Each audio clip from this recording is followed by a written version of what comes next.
Hey, how y'all doing? Well, as I'm sitting here doing my studies today, I've come across a couple questions about going to heaven. So I thought, well, I got a minute. Let's clear this up. Let me situate this camera. Here we go. Quick lesson called Are We Going to Heaven? Are we going to heaven? Quick question before I start the lesson. How many times is Jesus, can you read, how many times is he coming back to this planet? Here we go, guys. This is going to be a hard one to swallow, but if you follow the word of the Lord only the word of the Lord, you're going to see that he's not coming back here to take us off to some celestial body out there somewhere in outer space. No. He's coming back to this planet to rule and to reign, right? To rule and to reign. To rule and to reign. So, let's just get right into this. Are we going to heaven? All right, let's go to Acts 1. Go to Acts 1. Go right over here to Acts. Acts 1. Here we go, right here. See how quick we can get through this lesson. Now, this is only the book. We're only going by the Bible. That's it. I might talk a little bit, but we're only going by this book.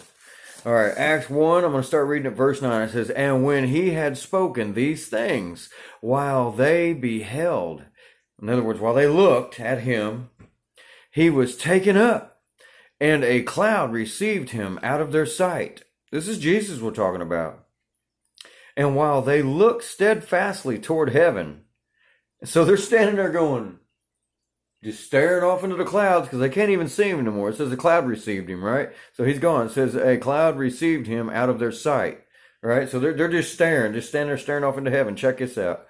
As they toward heaven, as he went up, behold, two men stood by them in white apparel, which also said, this is what those two men said to him right here. It says, You men of Galilee, why stand you gazing up into heaven? This same Jesus, which is taken up from you into heaven, shall so come in like manner as you have seen him go into heaven.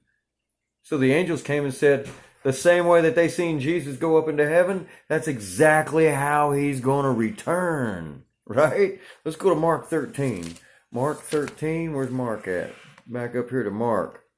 Mark 13, where's he at there? Mark 13, there's 11, 12. Mark 13, okay, and I'm going to read 23 through 27. Here we go. So we just see where the angel said, the same way you've seen him leave, that's exactly how you're going to see him return. Now check this out over here in Mark. It says, now this is the letters in red. So that's the king himself talking about his return. So give ear. Here we go. But take you heed. Behold, I have told you all things. But in those days, after that tribulation, the sun shall be darkened, and the moon shall not give her light, and the stars of heaven shall fall, and the powers that are in heaven shall be shaken. So it's going to be a really dark day. I did a lesson on this earlier today, but this is different. Check this out. Not give her light. And the stars of heaven shall fall, and the powers that are in heaven shall be shaken. 26. And then shall they see the Son of Man coming in the clouds with great power. And then shall he send his angels, and shall gather together his elect from the four winds, from the uttermost parts of the earth to the uttermost parts of heaven. This is the return of Jesus we're talking about. Okay, he just sent his angels after us. Now let's go to 1 Thessalonians. Let's go over here to 1 Thessalonians. So the angel said, the same way you've seen him leave, that's exactly how you're going to see him come back, right? And then we just read over there in Mark, he's sending his angels out. And now 1 Thessalonians 4, I'm going to read 17 and 18 says, Then we which are alive. So at this time, when he sends them angels, this is what's going to happen. Then we which are alive, 16. For the Lord himself shall descend from heaven with a shout, with the voice of an archangel. Those angels, he says he's going to send out. And with the trump of God, and the dead in Christ shall rise first. So when he sends those angels out, they're getting the dead out of the ground first, right? Then we which are alive and remain shall be caught up together with them in the clouds to meet the Lord in the air, and so shall we ever be with the Lord. Wherefore, comfort one another with these words.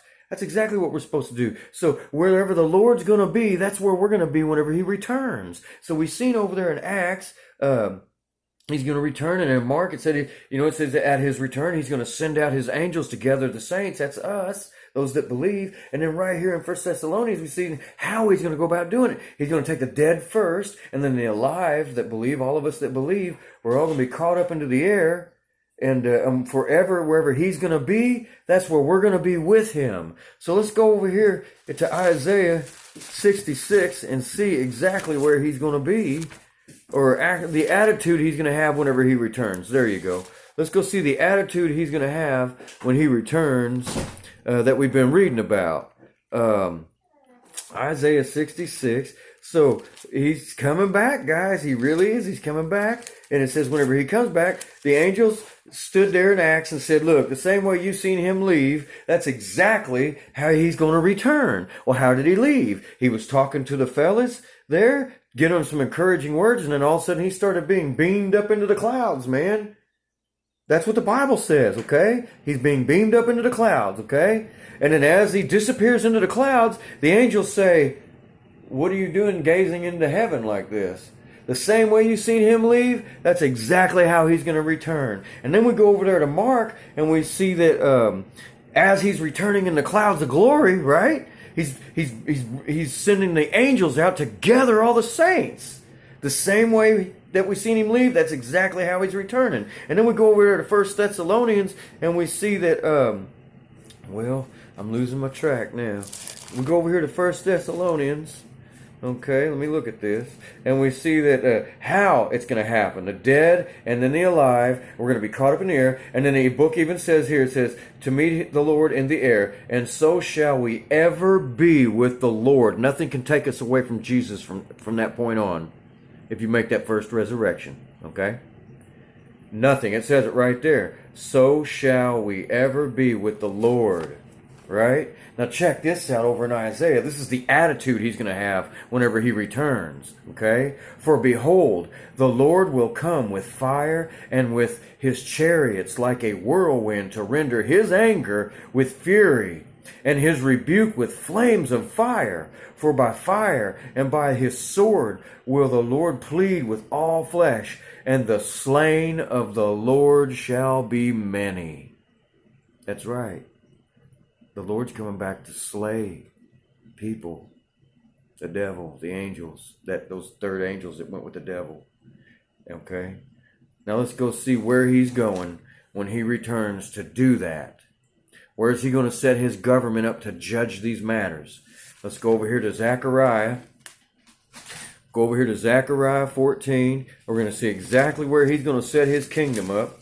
Right here in Zechariah 14, it says it right here in verse 3, it says, then shall the Lord go forth and fight against those nations as when he fought in the days of battle. And his feet shall stand in that day upon the Mount of Olives, which is before Jerusalem on the east. And the Mount of Olives shall cleave in the midst thereof toward the east and toward the west. And there shall be a very great valley, and half of the mountain shall remove toward the north, and half toward the south. So I think it's safe to say when Jesus returns, he's not taking us off to heaven. He's coming back here to this planet to rule and reign and to judge his saints and those that call themselves Christian. And he's not going to judge the ungodly, and he's not going to judge those that don't believe. They're going straight to the lake of fire with the devil and that 1/3 of the angels. And this is how I can say that. Go over here to the book of Psalms. Psalm 1. Go to the very first Psalm, okay? And I'm going to show you why I can say that. Because it says it in his word. That's why I can say it. Pages. Right here. Oh, sticking. Okay, here we go. Just about there it is. Very first book of Psalm here. What's it say? It says, where does it say? Okay. Okay. Oh, that's Psalms 23. I'm sorry. I thought that was 1. I got my scribble marks in here. Here we go. Psalm 1. I'm sorry. Here we go. And it says, the ungodly are not so. Oh, no, I'm sorry. It says, we'll start here at verse 3. It says, verse 3 says, let's just start at verse 1. Blessed is the man that walketh not in the counsel of the ungodly, nor stand in the way of sinners, nor sit in the seat of the scornful, but his law is in the delight of the Lord. But his delight is in the law of the Lord, in which he doth meditate day and night. And he shall be like a tree planted by the rivers of water, that bring forth his fruit in his season. The ungodly are not so, but are like the chaff which the wind driveth away. Therefore the ungodly shall not stand in the judgment. There you go. You heard it. The ungodly shall not stand in the judgment. Get you a Bible and read it.